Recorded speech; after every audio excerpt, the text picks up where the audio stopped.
Sud Radio, Berkoff dans tous ses états, 12h30, 14h. Philippe David. Nous sommes en guerre. Nous allons donc provoquer l'effondrement de l'économie russe. Ah, ça va me coûter combien? Nous vivons, et cela pas simplement depuis cet été, ces dernières années, la fin de ce qui pouvait apparaître comme une abondance. Nous sommes dans une guerre hybride. Bon, pour faire des économies d'énergie, il existe 3 gestes utiles. Numéro 1, je baisse. Numéro 2, j'éteins. Voilà, vous voyez ce que je veux dire. Et numéro 3, je décale. Je décale, je décale, je décale, je décale, je décale. Voilà, c'est les 3 gestes utiles. Je baisse, j'éteins, je décale. OK? Eh oui, ce n'est pas Philippe David, mon ami Philippe David, non, c'est André Berkoff. Et il n'est pas au studio, André Berkoff, il est à Washington. Il est en direct de Washington. Washington, le cœur de la machine, hein. Certains diraient le ventre de l'État profond, mais disons le cœur de la machine. Et puis évidemment, on est un lendemain d'élections complètement déroutantes. Les sondages n'ont pas été suivis, et oui, ça arrive, c'est le sort des sondages. On ne sait pas encore, on n'a pas les résultats complets, ni pour la Chambre des représentants, ni pour le Sénat. Et le Sénat, ça va prendre probablement jusqu'au 6 décembre. Et oui, les Américains, la nation la plus rapide du monde, la plus quick du monde, la plus fast, go fast du monde, eh bien ça prend du temps. Alors pourquoi? On va en parler avec mon ami Jean-Marie Bandry. À tout de suite. Sud Radio. Sud Radio. Parlons vrai. Parlons vrai. En direct de Washington. Ici Sud Radio. Les Français parlent au français. Les carottes sont cuites. Les carottes sont cuites. Sud Radio, Berkoff dans tous ses états. 2 jours après les midterms, les élections de mi-mandat américaines, on attendait une vague rouge. Elle n'a pas déferlé sur le Capitole. En revanche, une autre vague a déferlé sur Washington. Une drôle de vague. Elle porte un nom, c'est la vague Berkoff. André Berkoff, en direct sur Sud Radio jusqu'à 14h, heure de Paris. Il est 6h36 actuellement à Washington, André Berkoff. Alors, Jean-Marie, il faut que je vous dise d'abord que c'est vrai, chaque fois, je suis déjà venu à Washington, mais il y a quelque chose d'extraordinaire que je voudrais faire partager à vous, aux éditeurs de Sud Radio, c'est que on est en quelques mètres carrés, en quelques kilomètres carrés, on est vraiment au cœur de la machine. Imaginez la Maison Blanche, le Capitole, c'est-à-dire le Sénat et la Chambre des représentants, qui sont justement l'objet des élections, là d'il y a 2 jours et encore d'aujourd'hui. Et enfin, la Cour suprême. La Cour suprême, on va en parler demain, longuement, qui est vraiment un organisme tout à fait, une institution tout à fait exceptionnelle et qui joue un rôle, mais extrêmement important pour qu'on s'en réjouisse ou qu'on déplore aux États-Unis. Et donc, Hier, Jean-Marie, je suis arrivé, je me suis baladé un peu, j'ai tâté le pouls des Washingtoniens, entre parenthèses, bar très élégant, etc., bon cocktail. Mais avant d'aller me coucher, parce que c'était vraiment le décalage horaire, j'ai beaucoup entendu de choses et je m'en vais vous les raconter. Et justement, c'est ce qu'on va voir avec vous. Quel est l'état d'esprit des Américains, des habitants de Washington, justement cette ville qui ne dort jamais, où tous les pouvoirs américains résident? Qu'est-ce que cette élection a laissé comme impression? Tout simplement, d'abord, qui a gagné pour les habitants de Washington, André?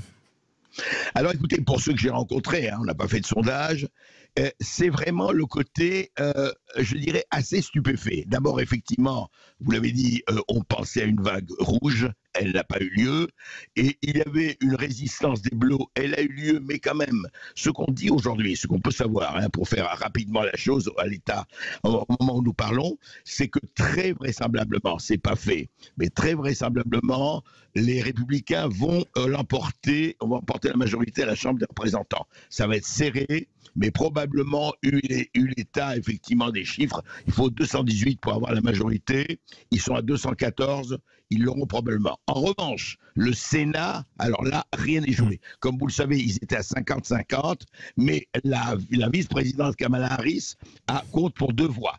Donc le Sénat, parce qu'il suffit d'1 voix pour avoir la majorité, donc le Sénat avait la majorité. Et il faut savoir que l'Arizona et le Nevada sont en pleine, encore, tout close, tout call, comme on le dit, on ne sait pas. Il y a encore beaucoup de voix qui ne sont pas dépouillées.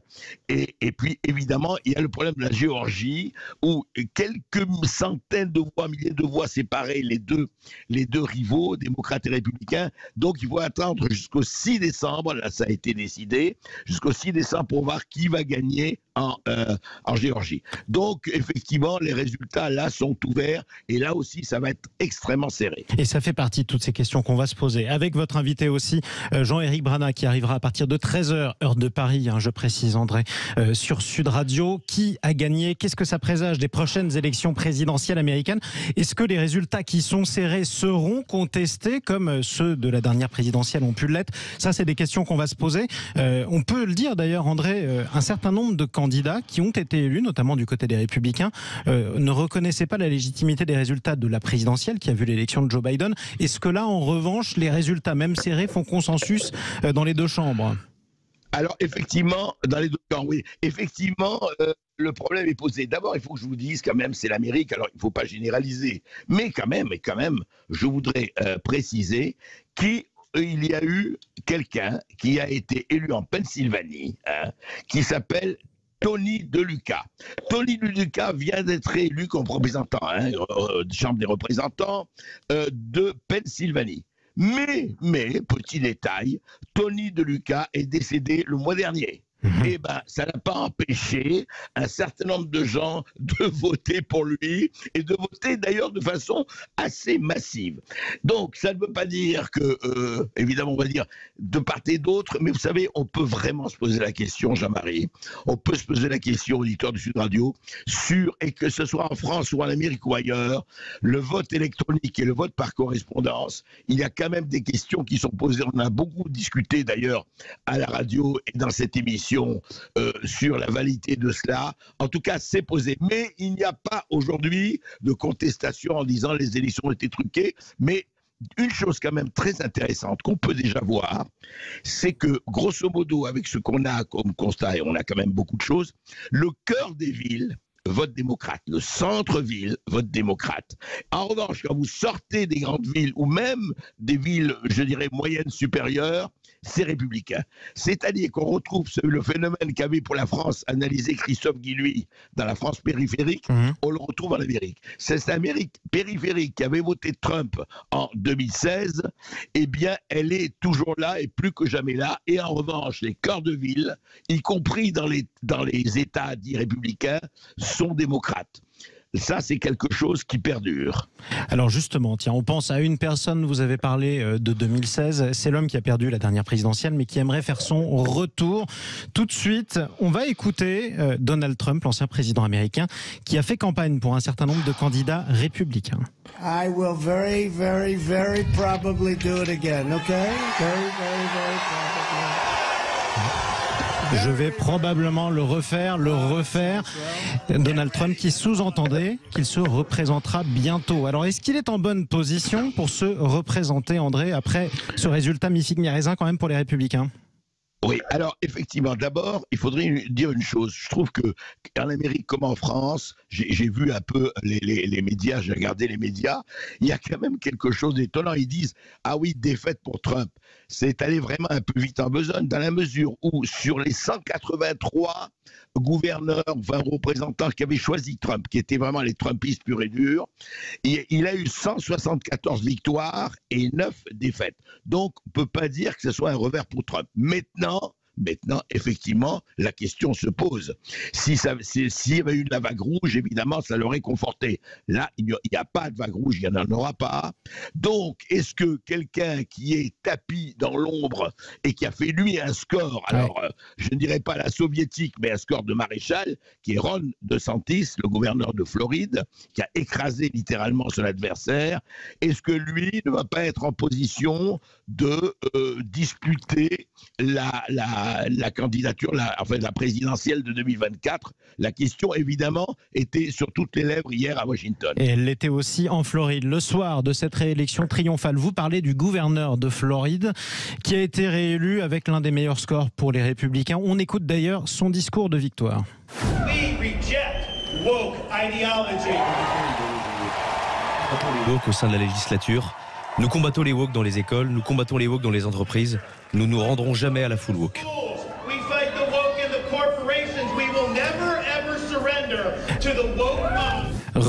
Ron DeSantis, gouverneur de Floride, qui a fait campagne contre ce qu'il appelle les woke.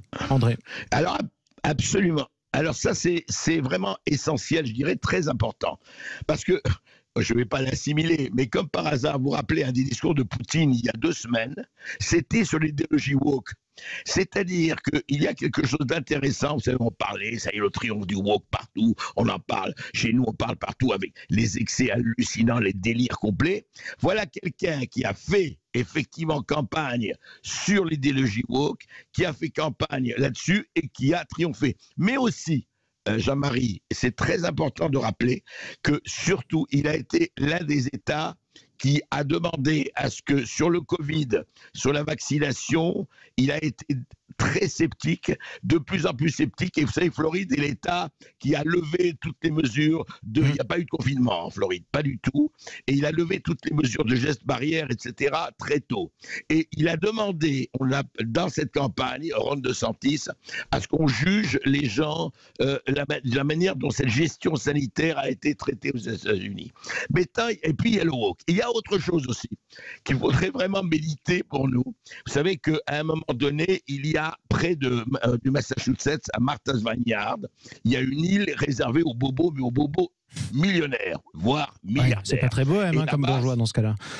Voilà, c'était pas bohème. Non, c'est bohème chic. Voilà, c'est bohème très chic. Eh bien, eux, c'était Black Lives Matter, nous accueillons les migrants, vive les migrants, accueillons, accueillons, accueillons.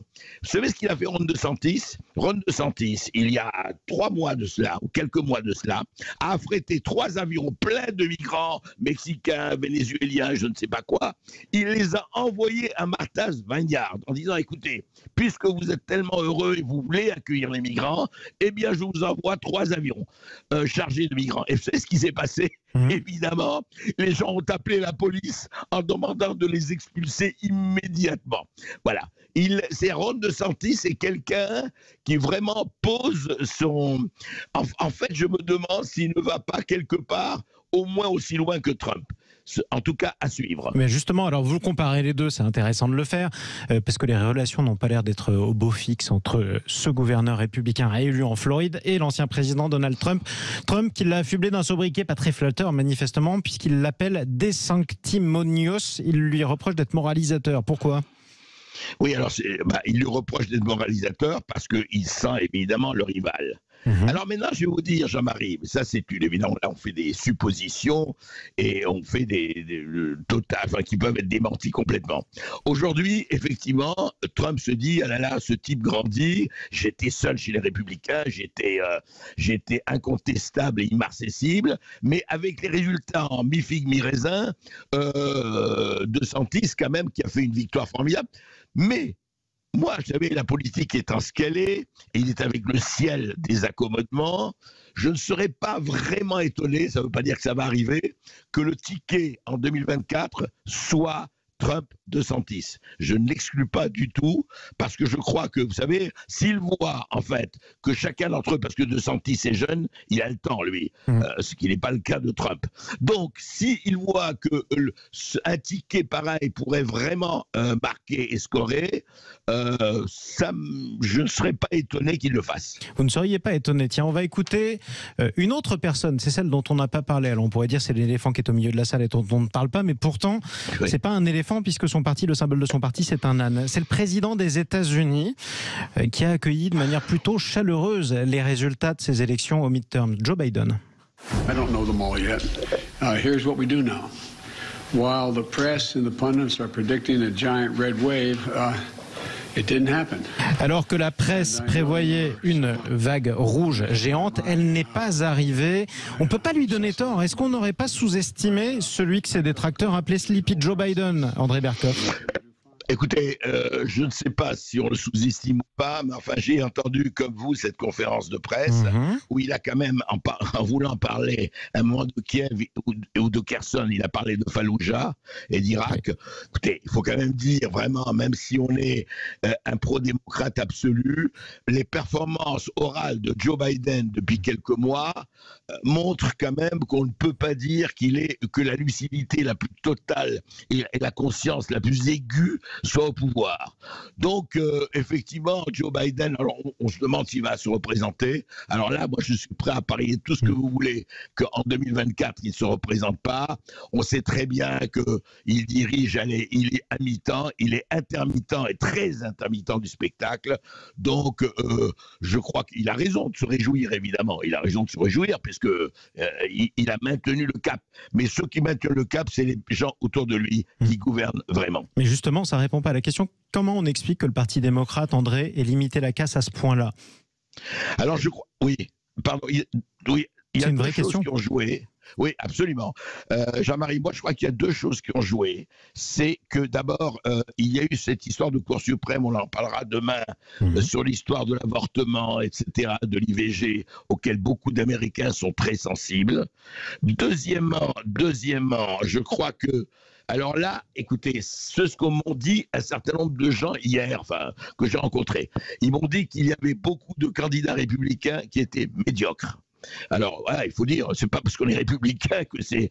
Il paraît que, d'après eux, par exemple, en Pennsylvanie, face à Detterman, il y avait quelqu'un qui était tout à fait inexistant, ou en tout cas très mauvais.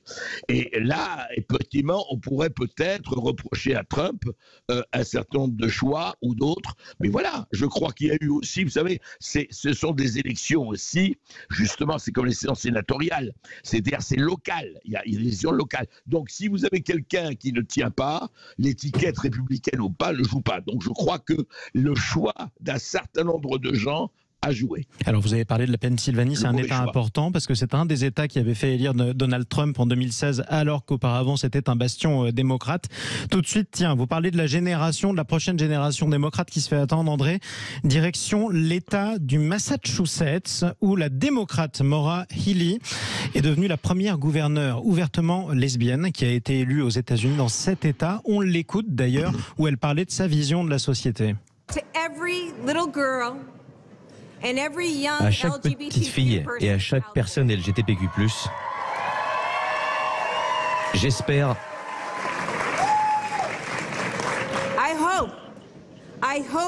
que ce soir vous prouve que vous pouvez faire ce que vous voulez et être qui vous voulez. Et être qui vous voulez. Les questions de société, vous parliez de l'avortement, effectivement, qui a beaucoup mobilisé l'électorat démocrate, mais les autres questions de société sont importantes aussi.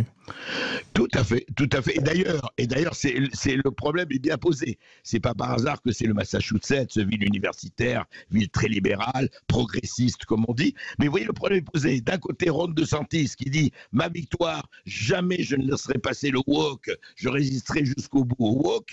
Et de l'autre côté, au Massachusetts, le LGBTQI, etc. Oui, c'est un des domaines, c'est une des situations qui divise l'Amérique et qui la divisera encore.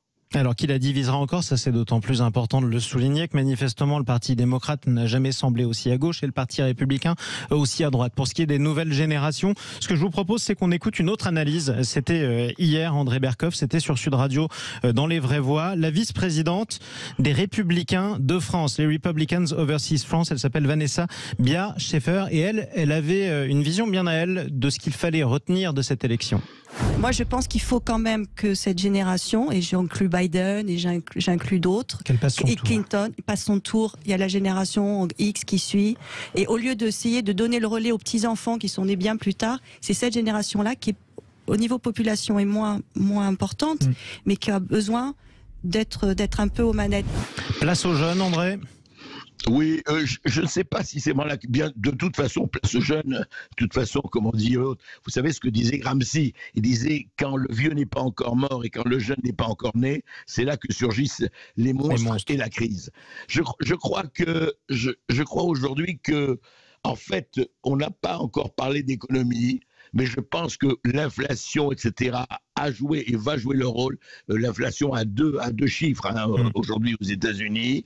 Je pense aussi que toute l'histoire dont on a parlé un peu des gens des villes et des gens des champs, en tout cas des gens de cœur de ville, des grandes métropoles et de l'Amérique périphérique, va jouer un rôle énorme encore, aussi important au moins que le reste. Alors je ne sais pas si c'est les enfants ou les petits-enfants, le problème il n'est pas là. Le problème c'est l'Amérique affronte, et on n'a pas parlé, on ne peut pas en parler, en parlant encore, si vous voulez, cette fois-ci, la cassure, le basculement du monde avec les BRICS d'un côté, Russie, Chine, Inde, vous avez eu l'Algérie qui a rejoint les BRICS, qui est quand même intéressant, et le dollar et l'euro s'est posé. Et derrière, en fond de tout ça, Jean-Marie, il y a le dessin à peine caché, de moins en moins caché de la tapisserie, c'est le basculement du monde en multipolaire. Est-ce que ça veut dire que les Américains que vous rencontrez depuis hier à Washington ont le sentiment que leur pays est en déclin ?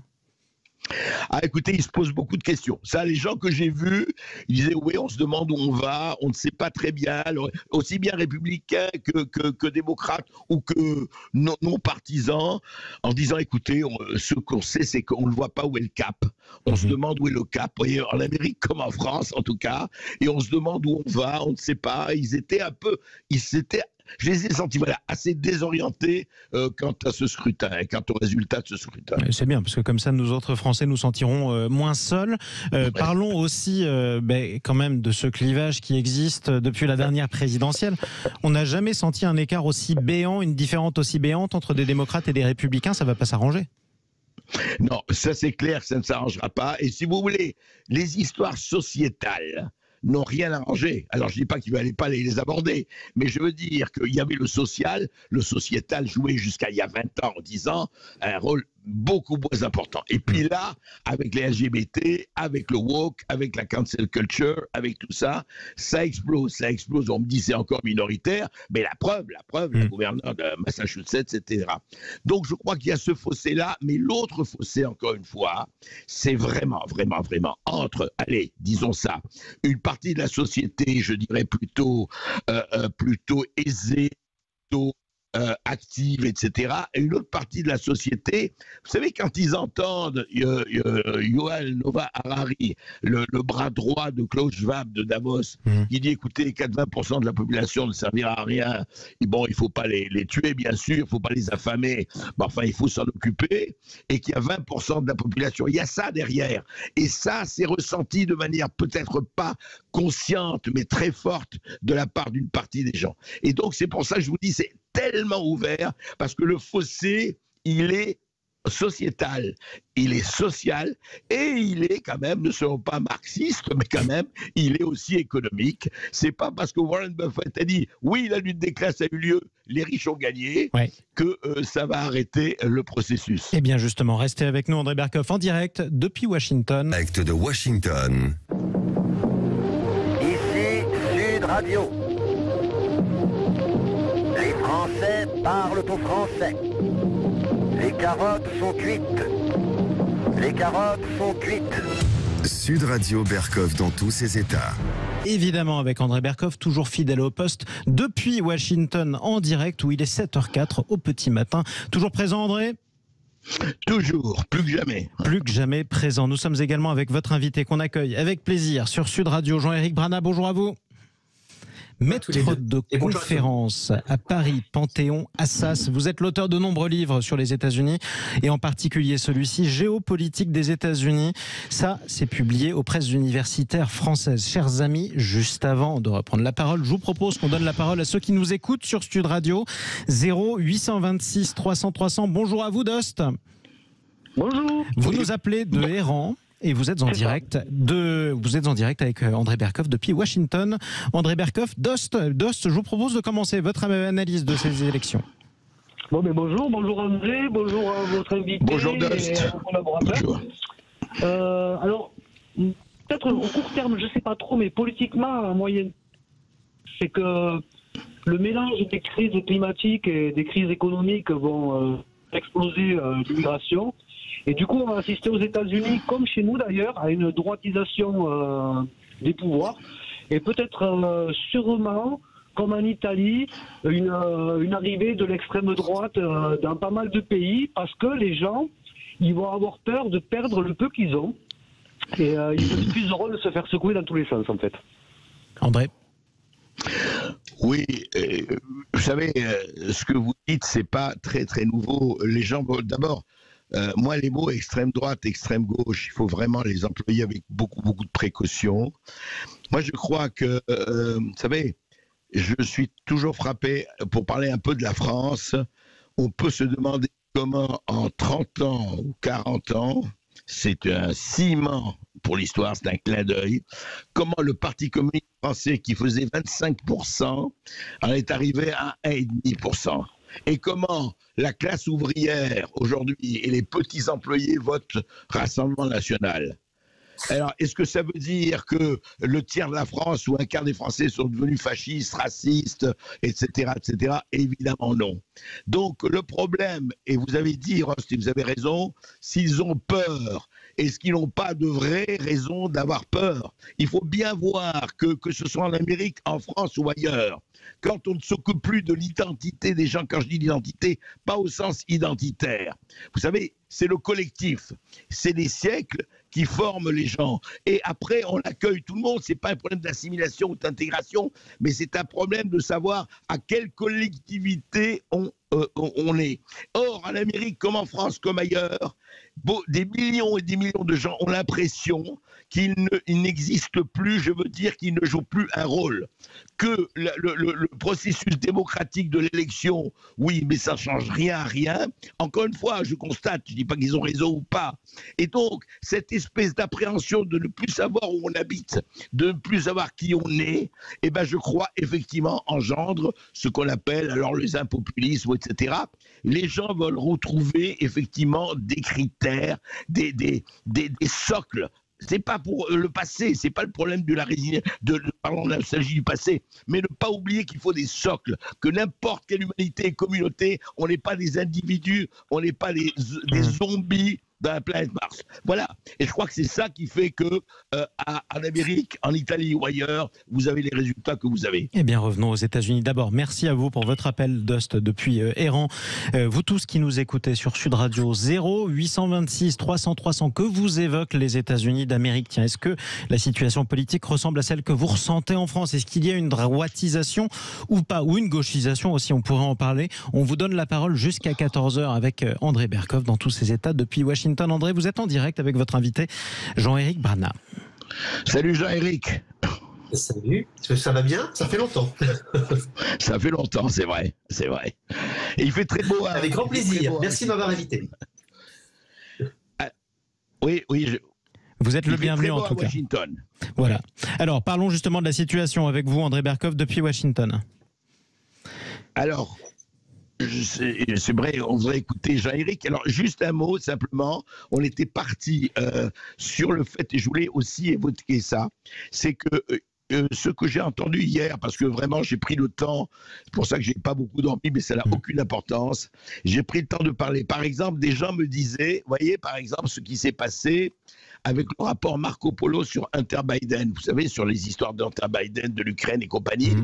Ils pensent, alors c'est ce qu'on m'a dit, c'est que si les républicains ont la majorité à la Chambre des représentants, ils ne peuvent pas évidemment impeach, ils ne peuvent pas faire ce que les démocrates ont essayé de faire avec Trump, c'est l'empêcher, comme on dit, le fameux impeachment. Destituer. Mais ils peuvent ouvrir des commissions d'enquête sur la gestion sanitaire, avec Anthony Fauci et compagnie, on va pas.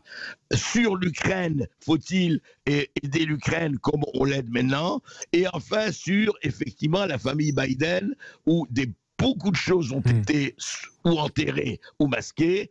Et d'après ce que disent Rand Paul et un certain nombre de gens, ils sont prêts à ouvrir des commissions d'enquête. Le feront-ils ou pas? J'en sais rien. Jean-Éric Bana. Alors, ce qui est certain, c'est qu'on mélange quand même pas mal de choses, parce que les prérogatives du Congrès s'arrêtent aux législatives, c'est-à-dire aux élus. On va commencer par Hunter Biden, puisque c'est quand même ce qu'on entend le plus souvent sur les réseaux sociaux. Hunter Biden n'est pas un élu. Donc, bien entendu, le Congrès n'a pas de prérogative vis-à-vis d'Hunter Biden. C'est un peu comme si on disait, est-ce qu'il peut ouvrir une enquête sur André Berkoff? Évidemment que non. Si André Berkoff merci de la comparaison, hein. Ça me flatte.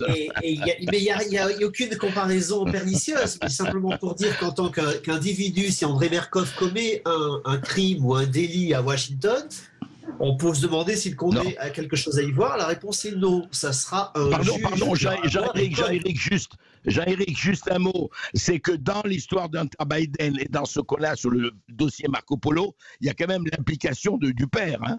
Il y a quand même des choses où le père est présent. Ça n'a rien à voir. Jean-Éric. Ça n'a rien à voir.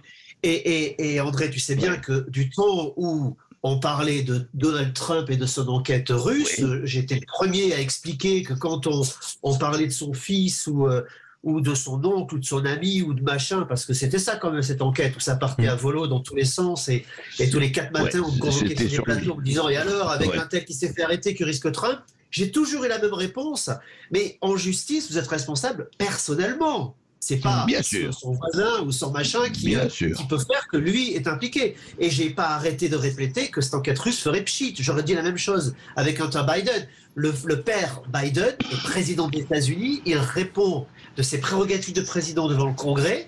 S'il y a une affaire judiciaire derrière, il répondra devant la justice. C'est pas la même chose. Alors, ça, c'était pour évacuer la première. Le reste, c'était sur les commissions d'enquête.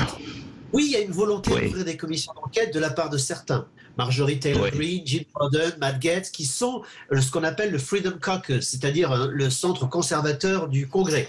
Et je suis d'accord avec ce que André disait tout à l'heure, faisons attention avec les mots extrême droite et extrême gauche, parce que c'est un peu plus compliqué que ça, en particulier dans un contexte américain. Ceci étant, y aura-t-il des commissions d'enquête? La réponse dépend de ce qu'il va y avoir au Congrès. Or, pour l'instant, on ne le sait pas. On ne sait même pas si les Républicains vont avoir la Chambre ou pas. Et c'est tellement serré. Probablement. Les projections nous donnent 222, 225 sièges pour les Républicains, mais avec un volant de 7 à 8 sièges. Ce qui veut dire que si on descend de 222 à 7 à 8 sièges, on est en dessous des 218. Et à ce moment-là, la majorité ne change pas. On va attendre, ça va durer 3-4 jours, 5 jours peut-être, et on saura. Mais pour l'instant, on ne sait pas. Mais même si jamais ils ont la majorité, ce que je crois, hein, je le dis depuis le départ, donc bien entendu, je parlais des résultats tels qu'on les avait aujourd'hui.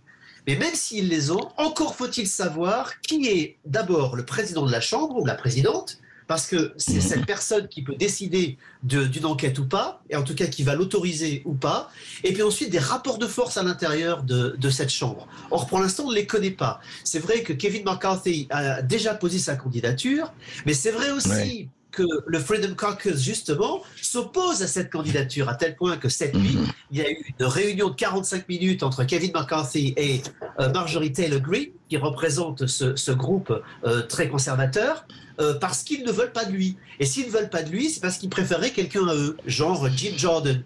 Si Jim Jordan est speaker, il y aura des commissions d'enquête. Si Kevin McCarthy est speaker, il n'y aura pas de commission d'enquête, parce qu'il a déjà répondu il y a une semaine en disant qu'il ne voulait pas perdre son temps avec ce genre de choses et qu'il fallait surtout montrer au pays que les Républicains étaient capables de gouverner. Vous connaissez l'histoire, c'est la même chose en France. Il s'agit de faire bonne figure et de montrer qu'on sait faire.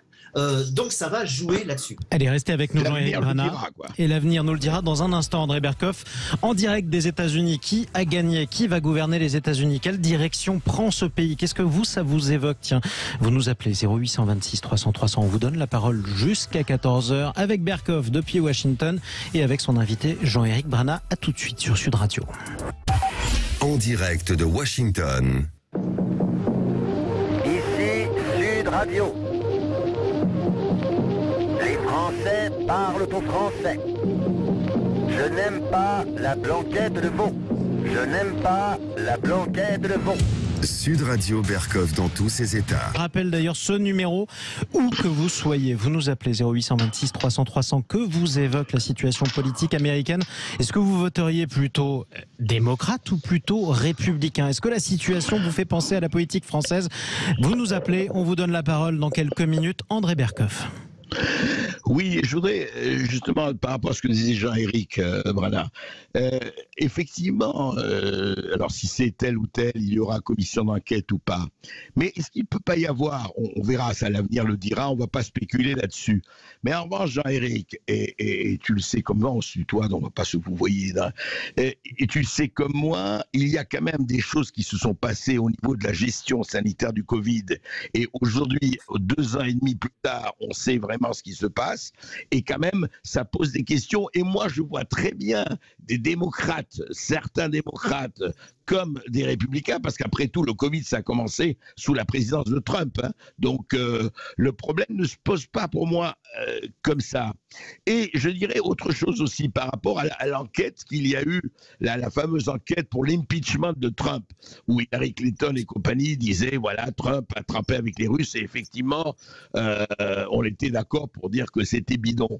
Mais là, est-ce qu'il ne peut pas y avoir des gens qui disent, et on verra après, présomption d'innocence, bien sûr, mais en disant ce qui s'est passé avec Biden et Poroshenko, les fameux coups de fil dont on a nous-mêmes rendu compte, mais qui étaient publics, enfin, je veux dire, tout le monde en a parlé, et c'est pas sur Inter-Biden en tant que tel, c'est, je dirais, et là, Biden n'était pas président, il était vice-président d'Obama. Est-ce que ça ne peut pas, alors sur un plan technique, est-ce qu'on ne peut pas faire une commission d'enquête sur, justement, les accords, enfin, ou les transactions Biden avec la Chine? Je parle de Joe Biden, bien sûr. Alors, si l'idée c'est d'aller à la destitution, réponse non, mon capitaine, tout simplement. Je ne parlais pas de destitution. Je suis d'accord. Je parlais de commission d'enquête. Pour bien comprendre, un impeachment est un procès politique. Ce n'est pas un procès en bonne et due forme avec, même si ça y ressemble, hein, je veux dire, avec une bonne défense, etc. Si on décide de vous massacrer dans une destitution, on le fait. Et ce n'est que la volonté politique du Congrès qui va le faire. On a eu des exemples quand même dans l'histoire. Donc c'est chacun qui va avec son vote. Or, c'est le Sénat qui a la même mise là-dessus. On est d'accord. L'impeachment, mais c'est le Sénat qui vote. Et avec un Sénat à 50-50, personne ne sera destitué, quoi qu'il arrive. Évident. Même en tour père et mère, ça n'arrivera pas. C'est clair. Donc là, on oublie tout de suite cette idée. Maintenant, pour ce qui est d'un impeachment, il s'agit de viser des élus au moment où ils sont dans leur charge. Et c'est bien ce qu'on a reproché dans l'impeachment le dernier avec Donald Trump, en disant qu'il quittait sa charge, donc il n'y avait plus de raison de faire un impeachment. Donc on ne revient pas dans le passé. Si on veut juger Joe Biden en tant que vice-président, il n'est plus vice-président, c'était avant. Désormais, il est président, donc on va le juger sur ses actes en tant que président. En tant que tel, je ne vois rien qui permet de faire une commission d'enquête, mais maintenant, là encore, une commission d'enquête, c'est politique. Si le Congrès décide de le faire, ils le feront. Une commission d'enquête, c'est fait pour renseigner le public américain. Ça ne porte pas de charge devant les tribunaux. Donc, libre au Congrès de les faire. Et moi, je trouve ça plutôt bien quand il y a des commissions d'enquête pour tout dire. Donc, je ne serai pas de ceux qui critiqueraient même. Et sur la gestion sanitaire, le Covid. De Joe Biden. Oui, non. Sur la gestion sanitaire, oui, de Joe Biden et aussi, puisque juste sur l'Ukraine, sur l'Ukraine et Russie, sur Russie-Ukraine. Est-ce que s'il y a une majorité à la Chambre des représentants, encore une fois, je ne dis pas que c'est bien ou pas bien, il n'y a pas de jugement moral là-dessus. Est-ce qu'ils peuvent dire, attendez, voilà, est-ce que Biden aide l'Ukraine de façon unilatérale, etc., etc. Non, ils ne le feront pas parce que l'Ukraine, quasiment tout le monde est d'accord qu'il faut aider l'Ukraine et aujourd'hui, ce sont les républicains qui poussent pour cette aide. Alors c'est vrai, pas le Freedom Caucus. On a vu au moment des votes, il y avait 50 députés, on va dire députés pour representative, qui, ça fera plus simple, qui ont voté contre cette aide et il y avait 11 sénateurs, c'est-à-dire 5% de la Chambre et 10% du Sénat. C'est vraiment trop peu. Ce sont les républicains, c'est chez eux qu'on trouve les faucons, ceux qui veulent aller en guerre, etc. Mais c'est surtout chez eux aussi qu'on trouve ceux qui prétendent que pour être patriotique, il faut aussi se dresser contre la Russie. Biden a une version plus mondialiste, on va dire, de cette guerre, dans laquelle il essaie d'avancer l'idée de démocratie à l'américaine. C'est pas quelque chose qui date de Biden, hein, ça date depuis... non, le nation building, on a vu ça, on a vu les résultats en Irak. Non, je parle pas de ça, je parle de Manifest Destiny, l'idée que la démocratie américaine doit s'exporter à l'extérieur. L'Irak, c'est autre chose. L'Irak, c'est une guerre punitive, c'est une guerre expiatoire. après. Non, mais rappelez-vous, Jean-Éric, ils voulaient aussi bâtir une nouvelle nation. C'est pour ça qu'ils ont licencié la totalité de l'armée, des cadres de l'armée irakienne qui sont passés chez Daesh. C'est une erreur politique extraordinaire, mais l'idée de construire une nouvelle nation et du remplacement sur place des gouvernements, c'est l'idée de Bush, c'est pas l'idée de Biden. Donc c'est pas là-dessus qu'il va y avoir une commission d'enquête. Oui, je crois qu'ils sont pas très très loin de ce point de vue-là, mais enfin bon, c'est autre chose. Juste une chose, vous pensez que l'histoire du Sénat, on va attendre le 6 décembre ou on le saura du tout. Sur l'équilibre? Le Sénat, on le sait dès ce week-end. Le Sénat, ça va être vite envoyé. Il suffit qu'on ait le résultat. Il suffit d'eux. Bien entendu, c'est jamais il suffit avec les États-Unis. Mais en réalité, on attend le résultat de l'Arizona qui devrait tomber d'ici 2 ou 3 jours. Et on attend le résultat, d'ici lundi, le résultat de l'Arizona. Et le Nevada qui, lui, devrait tomber d'ici 2 ou 3 jours. Alors, en Arizona, c'est quasiment plié. Blake a perdu. Et c'est Kelly qui va l'emporter, donc on oublie ce siège-là. Là où ça va se discuter, c'est entre le Nevada avec Adam Laxalt, qui avait une très bonne chance d'être élu en tant que républicain, le sénateur. Mais sur les derniers bulletins, c'est dans le comté de Las Vegas. Or, à Las Vegas, c'est surtout ceux qui travaillent dans la restauration et compagnie, c'est plutôt des hispaniques et des Afro-Américains qui votent plutôt démocrates. Donc, on s'attend à un retournement sur le film à la fin. Pour la Géorgie, c'est un petit peu plus compliqué parce qu'il va y avoir une bataille au couteau. Alors, 2 hypothèses, je les fais très vite. Si jamais le Nevada est passé du côté républicain, tout va se décider en Géorgie. Et alors là, vous allez voir une bataille thermonucléaire parce qu'il va y avoir des millions de dollars investis et toutes les têtes d'affiche vont passer dans cet État pour essayer de faire avancer les choses. Si jamais le Nevada est passé démocrate, les démocrates auront déjà la majorité et à ce moment-là, ils vont tous lâcher Herschel Walker parce qu'ils représentent Trump et que les républicains qui sont élus actuellement ne sont pas du côté de Trump et qui sont en train de préparer plutôt DeSantis. Merci. Merci à vous, Jean-Éric Brana. Je rappelle la référence de votre dernier ouvrage, d'ailleurs, Géopolitique des États-Unis. C'est publié aux presses universitaires françaises. Merci à vous d'avoir pris la parole sur Sud Radio. Je rappelle aussi que vous êtes maître de conférence à Paris, Panthéon, Assas, spécialiste aussi. Il en est évidemment des États-Unis. Un autre spécialiste qu'on a délocalisé, c'est André Berkoff en duplex depuis Washington sur Sud Radio. Toujours avec vous jusqu'à 14h. C'est votre heure, chers amis qui nous écoutez. 0826 300 300. Vous nous appelez. Qu'est-ce que ça vous inspire, la situation politique américaine? Est-ce que vous auriez voté plutôt démocrate ou plutôt républicain? Est-ce que vous reconnaissez dans la situation politique de l'autre côté de l'Atlantique? Vous prenez la parole. André Berkoff vous la donne dans quelques instants sur Sud Radio. À tout de suite. En direct de Washington. Ici Sud Radio. Les Français parlent au français. Les carottes sont cuites. Les carottes sont cuites. Sud Radio Berkoff dans tous ses états. Ça a bien changé l'Amérique depuis cette époque. En tout cas, on est ensemble jusqu'à 14h avec vous depuis Washington, je le rappelle, en direct sur Sud Radio. Vous tous qui nous écoutez, vous nous appelez 0826 300 300. Qu'est-ce que vous évoque la situation politique américaine? Êtes-vous plutôt Biden ou plutôt Trump? A-t-on trop tapé sur Trump ou trop sur Biden? C'est une des questions qu'on pourrait vous poser tout de suite en direct sur Sud Radio. On trouve Chantal qui nous appelle au 0826 300 300 depuis Bastia en Corse. Bienvenue à vous, ma chère Chantal. Bonjour Chantal. Bonjour André, bonjour, et je salue le peuple américain parce que le moment du vote c'est important. Alors, moi je vais vous dire, j'apprends parce que là je me suis intéressée à la politique américaine, enfin la façon de voter, parce que c'est pas du tout comme la France, donc j'essaye de comprendre, donc je vais avec toute modestie, avec toute humilité essayer de poser des questions à André. Bon, alors déjà, il me semble que la famille Bush était plutôt républicain, me semble-t-il. Tout à fait. Donc, à l'époque, je n'aurais jamais voté républicain. Aujourd'hui, si j'étais américaine, j'aurais voté républicain. En espérant, parce que dans les républicains, il y a aussi différents courants, en espérant surtout au niveau international que ça puisse apporter quelque chose en fin des négociations et qu'on nous parle enfin de paix.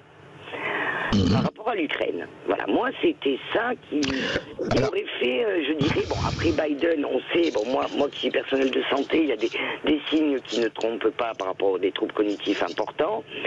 Je ne sais pas s'il peut être destitué ou pas par rapport au Sénat, parce que d'après ce que j'ai compris, c'est le Sénat qui peut... Oui, c'est le Sénat. Oui. Voilà. C'est le Sénat, mais... Postes, quoi.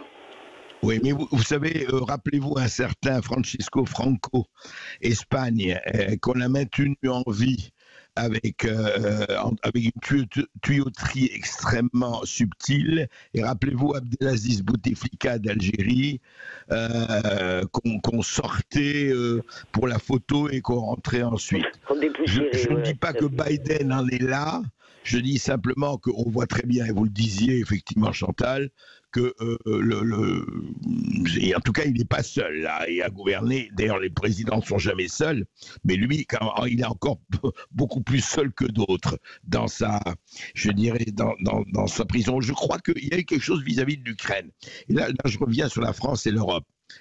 Incontestablement, si les Républicains l'emportent, je dis bien si, parce que un grand S et un grand I, c'est évident que l'attitude vis-à-vis de Zelensky et vis-à-vis de l'Ukraine ne sera pas la même, ne fût-ce que pour les milliards et les millions accordés à l'Ukraine.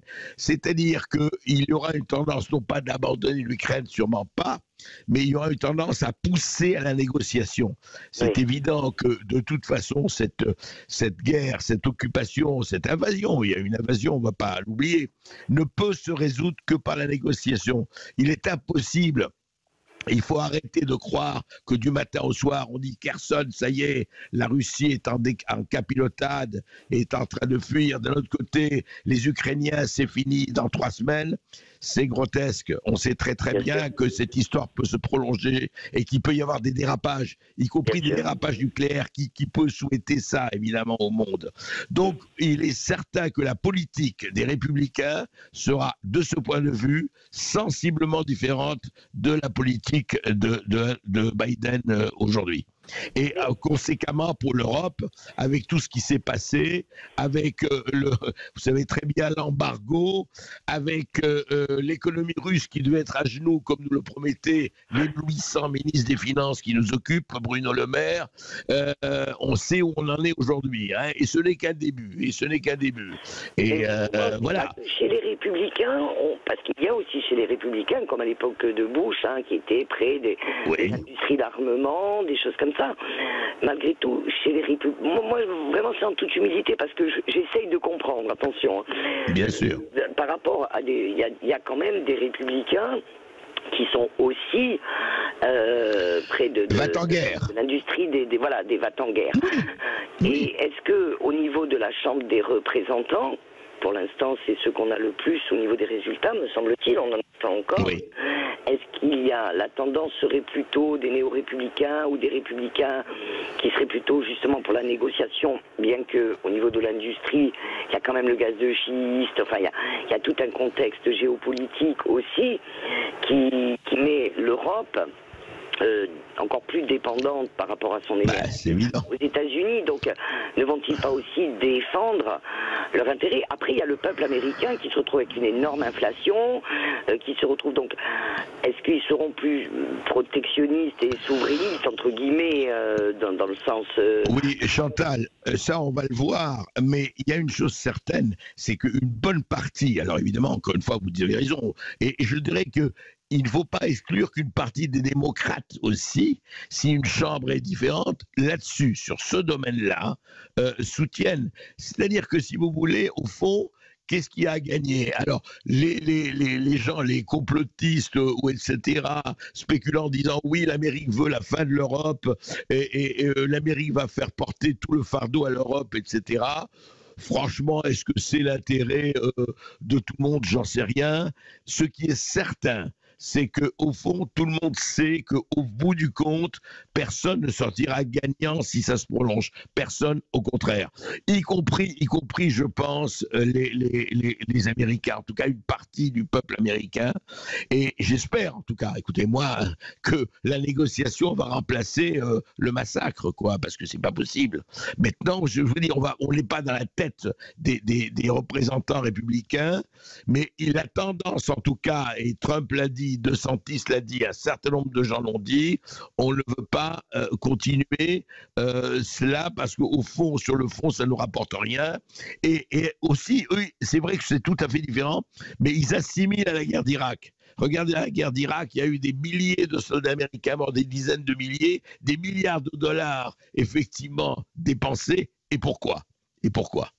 Merci en tout cas Chantal de votre appel depuis Bastia. Dans un instant, tiens, direction la Bresse ou la Dombes, en tout cas le département de l'Ain, où Pierre nous appelle au 0826 300 300. Mais avant ça, André, un certain nombre de questions ont été posées par les abonnés de Sud Radio sur nos réseaux sociaux, notamment sur Facebook. Avec celle-ci, André, est-ce que les élections, les midterms aux États-Unis, vont avoir un impact sur la politique en France, André ? Alors, un impact direct, je ne pense pas, mais un impact indirect, bien sûr, puisque effectivement, l'Amérique, on est, si vous voulez, aujourd'hui, encore une fois, pour le meilleur et pour le moins bon, on est lié à l'Amérique. La France, en particulier, l'Europe en général, mais on voit très bien les fissures. On voit très bien ce qui se passe sur l'Europe actuellement avec l'Allemagne, qui est le couple franco-allemand, franchement, et je ne sais même pas s'ils sont pacsés ou s'ils sont déjà en voie de divorce terminal. On voit très bien ce qui se passe. Alors, est-ce que ça va changer quelque chose? Je vais vous dire, en ce qui concerne la France, ce qui va changer, c'est s'il y a de vraies négociations pour résoudre la question de l'Ukraine le plus rapidement possible et le mieux possible. Parce qu'il est là, la France a ses problèmes, c'est très simple. Tant qu'on n'aura pas levé ces embargos, et je comprends qu'on ne le lève pas pour des raisons idéologiques et autres, mais tant qu'on n'aura pas levé cet embargo, tant qu'on paye le gaz de schiste américain alors que les écolos français ne veulent pas entendre parler du gaz de schiste, vous savez qu'on ne peut même pas le prendre et on ne peut même pas l'extraire, on ne peut même pas le chercher. Et on le paye 30% plus cher. Quand on paye aujourd'hui le pétrole indien, qui n'est que du pétrole russe vendu aux Indiens, et les Indiens le font payer plus cher, on voit très bien que l'Europe, on le sait, d'un ton de la farce, c'est s'y tirer une balle dans la jambe, sinon dans le ventre. Donc, pour résoudre ça et sortir de ce qui nous attend en ce moment, eh bien, la seule chose, c'est la négociation et l'arrêt, effectivement, de la guerre en Ukraine, avec réconciliation, rétablissement des liens, etc. Là, c'est clair que là, l'impact est là et il est très fort. Allez, tout de suite, direction Bourg-en-Bresse, en tout cas le département de cette ville. Pierre nous appelle au 0826 300 300 depuis le département de l'Ain. Bonjour Pierre et bienvenue sur Sud Radio. Bonjour à vous. J'espère que vous allez bien, que vous prenez un grand soleil à Washington DC. Vous ferez une petite bise à l'ensemble du Deep State de ma part. D'accord. Alors il se cache. Oui. Ouais, pour préciser, c'est ni la Bresse, ni la Dombes, c'est le Bugey avec des très bons vins. C'est beau. Et un des meilleurs terroirs français, il faut toujours le rappeler. Voilà. Alors, moi, je veux dire, vous avez répondu mes questions, parce que j'espère que ces élections et le bon bord auront des répercussions sur cette guerre. On pense d'abord au peuple et pas à autre chose. Je trouve les élections américaines bien plus passionnantes. Bon, après, il faudrait juste qu'en France, on rajoute quelques mots à un discours de notre président pour que ce soit un peu plus passionnant. En ce moment, c'est très cool, hein, parce qu'ils sont fiers d'être des amateurs et aussi de grands escrocs. C'est super, on se régale. Moi, je haïssais Donald Trump, donc voilà ma remarque. Je haïssais Donald Trump il y a 2 ans. Et puis, j'ai fait des recherches, j'ai découvert pas mal de choses. Et ma remarque aujourd'hui, pour l'ensemble des auditeurs, ne vous fiez jamais à ce qu'on dit d'une personne, mais méfiez-vous à ce que vous trouvez sur cette personne. C'est l'essentiel, avoir son propre regard et découvrir le bienfait des gens. Je ne dis pas que Donald Trump est quelqu'un de forcément très bon, mais pas de guerre pendant son mandat, une économie florissante. On en rêverait d'un président comme ça, nous, aujourd'hui, avec une France qui est à l'arrêt. Donc voilà ma remarque. En tout cas, j'espère qu'on ne restera pas longtemps à l'arrêt, qu'on ne se complaira pas dans l'arrêt. Mais ce que vous dites qui est essentiel, c'est effectivement jamais ne se fiez à la perception qu'on vous donne à l'extérieur. Fiez-vous à vos propres recherches, fiez-vous à votre esprit critique, fiez-vous à cela. Nous, on peut aider en donnant des pistes, mais après, c'est votre jugement, c'est votre problème, et surtout, c'est votre engagement et votre action, parce qu'il ne faut pas oublier ça. Effectivement, c'est trop facile, et malheureusement, beaucoup de gens cèdent, que ce soit en France ou ailleurs, à cette espèce de mettre des étiquettes sur quelqu'un, des espèces d'étiquettes, le sceau de la famille, et le sceau de la famille, voilà, c'est fini, on ne l'écoute plus parce qu'il a le sceau de la famille. C'est grotesque et c'est contraire à toute valeur. Merci en tout cas de votre appel, Pierre. Profitez-en bien dans l'Ain. Vous êtes dans un très beau département. C'est une belle province. Restez avec nous, chers amis. On n'est pas très loin aussi de l'autre belle province, puisqu'André Berkoff est en direct depuis Washington. On est ensemble jusqu'à 14h. Toutes les questions que vous voulez vous poser et lui poser sur le résultat des élections aux États-Unis, des midterms. Comment interpréter ces résultats? 0826 300 300. Dans un instant, Pascal nous appelle d'Antony. On lui donnera la parole. À tout de suite sur Sud Radio. En direct de Washington. Ici Sud Radio. Les Français parlent au français. Je n'aime pas la blanquette de veau. Je n'aime pas la blanquette de veau. Sud Radio Berkoff dans tous ses états. On décrypte les résultats des midterms américaines. Dans un instant, la parole à Pascal qui nous appelle d'Antony. Mais avant ça, l'une des questions qui nous ont été posées sur les réseaux sociaux de Sud Radio. Est-ce que les résultats de ces élections sont déterminants pour l'économie européenne? Oui ou non, André Berkoff? Je crois qu'avoir répondu effectivement en partie à cette question, puisque en fait ce qui va être déterminant pour l'économie européenne, c'est l'arrêt, et je le dis parce que c'est clair, c'est l'arrêt de l'embargo, c'est en tout cas le retour de négociations, parce que tant que nous aurons l'inflation d'un côté, alors qu'il ne date pas de la guerre Russie-Ukraine, hein, ça on ne va pas parler de la Banque Centrale Européenne, on ne va pas parler de tout ça, mais tant que nous avons l'inflation qui monte, tant que nous avons le pouvoir d'achat, effectivement, avec les conséquences sur le pouvoir d'achat, tant qu'on a la hausse des taux d'intérêt, tant qu'on a effectivement le prix des matières premières, etc., qui hausse et qui augmente et qui obère tout ce qui peut se passer dans les 10 ans à venir, quand je vois qu'on parle de la voiture électrique alors que l'électricité augmente, etc. Donc, franchement, je crois que ce qui impacte et qui nous impactera incontestablement, ce sera la politique suivie par l'Amérique, par les États-Unis d'Amérique, qui restent quand même des premières puissances mondiales, sinon la première, dans les années qui viennent. C'est évident. C'est où ils estiment que l'Europe, c'est une espèce de ventre mou sur lequel qu'on peut utiliser comme on veut et dont on leur fera porter le chapeau et le fardeau, et où nous sommes, pardon l'expression, mais je le dis, est-ce que l'Europe va continuer à être cocu, battue et contente, ou elle va enfin prendre son autonomie? Et en tout cas, ce n'est pas parti pour avec les structures habituelles et les structures présentes. Elle est direction Antony, où on écoute Sud Radio sur le 99.9 FM. À Antony, c'est Pascal qui nous écoute et qui nous appelle au 0826 300 300. Bonjour Pascal. Bonjour Pascal. Bonjour André. Je vous appelle parce que voilà, je voulais intervenir. J'ai vécu 5 ans aux États-Unis, 2 élections présidentielles. J'ai de la famille là-bas, donc côte est, côte ouest. Et donc, alors maintenant, je suis de retour en Europe, en France. Mais moi, j'aurais voté résolument, si j'avais été américaine, j'aurais voté résolument républicain. Parce que quand on a vu là ces 2 années passées, les républicains ont laissé, on le voit notamment en Floride, ont laissé l'économie aller. Ils n'ont pas enfermé. Ils ont laissé le commerce, les commerces ouverts, etc. Et ils sont en meilleur état économique que par exemple la Californie avec Gavin Newsom. C'est un gouverneur que j'ai détesté d'ailleurs par nombre de Californiens.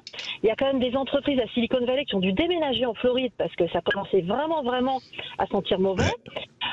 Donc ça, les Américains l'ont vu. Il faut aussi relire le bouquin Hillbilly Elegy qui explique l'élection de Trump, la première. Parce qu'il y a énormément de redneck, donc de gens très modestes aux États-Unis. Et ces gens-là ont été extrêmement déçus par les démocrates. Et c'est ce qui explique d'ailleurs le vote latino. Ils ont voté cette fois-ci républicain. Ils en ont marre d'abord des scandales, le Pizzagate, l'affaire Burisma, le fils Biden, le fait que Biden aussi perd la boule. Enfin, ça se voit, je veux dire, dans ses discours, c'est pas la peine d'avoir les yeux crevés, on le voit. Et ça, les Américains en ont marre. Il y a une image du pays aussi à l'extérieur. Ils ont quand même une certaine fierté. Il y a une image du pays à l'extérieur, ils en sont conscients. Donc il y a les affaires internes économiques, vous l'avez souligné, c'est absolument vrai. Quand l'économie va mal, tout va mal. Et là, ils voient bien qu'ils n'ont pas fait du bon boulot, les démocrates, et ils le voient très très bien. Voilà, donc c'est pas tellement l'adulation de Trump, c'est plus, on va essayer autre chose parce que là, c'est plus possible. En fait, c'est ça. Ouais. Oui, je partage tout à fait votre analyse. Pour une raison extrêmement simple, c'est qu'on voit très bien ce que vous dites. Regardez, si vous l'appliquez au monde, à la planète, soyons un tout petit peu planétaire un moment, parce que il faut l'être de toute façon. C'est regarder ce qui se passe en ce moment avec la division du monde, les plaques tectoniques qui bougent à toute allure, parce que beaucoup de gens n'ont plus confiance aux États-Unis. L'histoire du SWIFT, quand ils ont dit aux Russes, écoutez, on gèle vos avoirs. Mais ça, même dans les guerres, on ne gelait pas les avoirs. Et là, beaucoup de pays se sont dit, mais alors demain, écoutez, on investit dollars, etc. Et ils vont nous bloquer, ils vont nous geler. Donc, il y a effectivement une méfiance vis-à-vis de l'Amérique qui existait déjà, mais qui est beaucoup plus grande aujourd'hui dans des tels pays au monde, et ce n'est pas une solution non plus. Donc, il y a vraiment beaucoup de choses à faire, et votre analyse, je la partage. Ok. Merci en tout cas de nous avoir appelé depuis Antony, Pascal, au 0826 300 300. Dans un instant, la parole à Yves qui nous appelle depuis l'Occitanie. Alors je ne sais pas si c'est vers Toulouse ou vers Montpellier, c'est une des plus grandes régions de France, mais on est ravis de vous accueillir mon cher Yves. Avant ça, André, question qui vous est posée aussi, c'est difficile d'y répondre sur les réseaux sociaux de Sud Radio. Maintenant qu'on sait que ces résultats sont plus serrés que prévus, est-ce que Donald Trump est bien placé pour se représenter ou pas ? Oui, très difficile. Évidemment, il manifeste comme il n'a pas digéré sa défaite de 2020. Il a envie d'y aller, mais là, très franchement, on a encore 2 ans pour les élections présidentielles. Qu'est-ce qui va se passer? Moi, vous savez, je partage tout à fait l'avis de l'humoriste Alphonse Allais qui disait que les poubelles sont remplies de tendances prolongées. Donc, vraiment, 2 ans, c'est court, mais c'est très long sur les événements qui peuvent survenir. Et je crois en tout cas qu'aujourd'hui, il faudra compter avec le soldat Ron DeSantis. Ouais, le gouverneur républicain de Floride, réélu triomphalement, il faut bien le dire, cette semaine. Tout de suite, direction l'Occitanie. Salut Yves. Oui, bonjour. Bienvenue. Alors, bonjour. D'abord, merci André Berkoff et à Sud Radio de poser une bonne question. Quels enjeux pour la France? Donc, je reviens sur la question, quels enjeux pour la France? Et je crois qu'il est nécessaire, pour y répondre, de faire un détour par un idéal. Et cet idéal, c'est l'idéal démocratique, qui est relayé depuis des siècles par la civilisation occidentale, qui est mis à mal depuis des décennies par des pratiques à contresens, par ceux-mêmes qui s'en prévalent. Que l'idéal démocratique retrouve un sens au pays d'une démocratie déchue de son piédestal, et la flamme de la statue de Bartholdi pourrait se libérer, pourrait se libérer, j'ai tout pouvoir. Voilà. À défaut, le scénario du déclin de l'Occident est écrit, les scénaristes ne s'en cachent pas, et je ne développe pas, vous savez ça beaucoup mieux que moi, amis de Sud Radio. Oui, écoutez, vous n'avez pas tort. En tout cas, le défi, il est là. Le défi est là, c'est clair. Si vous voulez, l'Occident a vécu et a baigné dans l'ouate, et d'ailleurs une ouate légitime depuis 80 ans, depuis la fin de la Seconde Guerre mondiale. Voilà, c'était nous étions les vainqueurs, nous avions la morale, le bien, le droit, etc. Et puis le reste, bon, écoutez, on s'occupe de vous et on s'est occupé. Bon, simplement aujourd'hui, c'est fini. Aujourd'hui, depuis là, on voit très très très bien que des pans entiers sont en train, encore une fois, il y a des dictatures là-dedans, il y a des gens autoritaires, hein. C'est pas le bien qui s'est transporté des rives du Potomac aux rives de la Moscova. C'est pas ça du tout. Simplement, voilà, on ne veut plus suivre effectivement l'euro-dollar ou le dollar-euro. Il y a d'autres pistes qui sont en train d'être inventoriées. Et nous avons tout à fait intérêt, et plus qu'intérêt, et c'est vital, de bien suivre ça et de réagir, non pas par rapport, et je reviens à la démocratie, non pas par la prochaine réélection et au prochain racolage électoral, mais par rapport au collectif, au cap qu'on a perdu et qu'on est en train vraiment de perdre de façon, j'espère, pas définitive. Merci en tout cas de votre appel. Yves, depuis l'Occitanie au 0826 300 300. Merci André Berkoff. On va en reparler de la situation aux États-Unis évidemment, puisque vous serez en direct demain à nouveau depuis Washington pour continuer à analyser les résultats de ces élections. Et un point très précis, la Cour suprême, le rôle de la Cour suprême. En un mot, pourquoi André ? Parce que la Cour suprême est très peu connue quand même des Français et des Européens, et que la Cour suprême, c'est vraiment plus important, je dirais, très sincèrement, c'est aussi important que le président des États-Unis, parce que la Cour suprême décide et c'est exécutoire. Ce n'est pas consultatif. Et donc la Cour suprême, des gens nommés jusqu'à la mort, c'est-à-dire qu'ils sont incorruptibles et qu'ils sont neufs, et leur fonctionnement, on va en parler. Il y a un grand rendez-vous demain où je serai là avec 3 juges de la Cour suprême, et ça va être intéressant, on va vous en parler. Imaginez le Conseil d'État, le Conseil constitutionnel et la Cour européenne des droits de l'homme réunis dans la même institution. Ça vous donne une idée de l'impact et du pouvoir de cette institution dont on vous parle demain en direct de Washington. Exact. Demain avec Berkoff dans tous ces États. Bonne journée.